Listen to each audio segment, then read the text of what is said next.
Hi, everybody. It's Councilmember Jason Lyon, Pasadena District 7. I just wanted to check in after the events of this weekend, which were upsetting and worrying for so many in our city and county. Specifically, here in Pasadena, we had officers from the Department of Homeland Security show up at three hotels Sunday morning. Initial reports suggested that they might be conducting random immigration raids here, as in other parts of the county.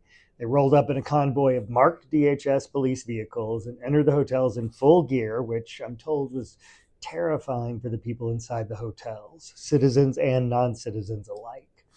As it turns out, the officers were there to register as guests, to stay at the hotels, not to conduct raids. On the one hand, it was a relief to find that workers and guests at the hotels appeared to be safe from potential arrest. But on the other, the officers' very presence in our city was still upsetting and disruptive for many in our community, and frankly, an unwelcome reminder of what's happening to our neighbors across the county right now. Eventually, as you probably know, hundreds of area residents gathered outside one of the hotels to peaceably protest the officers' presence.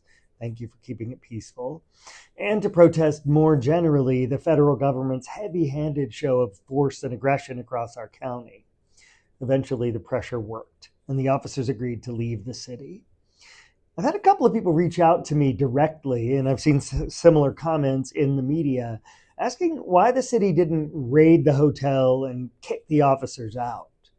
The answer is simple, but it is incredibly important against the backdrop of the government overreach we're seeing out of Washington right now. And that is that the city of Pasadena does not have the right or the authority to remove people from our city, and particularly from private property, because we don't like what they stand for. That's what the First Amendment to the Constitution is all about. The government doesn't get to do that. And in Pasadena, unlike in Washington, we still honor and respect the rule of law. More importantly, your elected officials here understand and respect the limits of our own authority. Make no mistake, we do have the right and the ability to push back against federal aggression in immigration, in funding, in disaster relief support, but we're going to do that in ways that respect the rule of law and seek to maintain it. That means working with our elected officials at every level of government above the city to change policy. And unfortunately, it also means seeking redress in the courts. For as long as our federal system holds, that is the place where we go to resolve our disputes with the federal government. And that's what we're doing.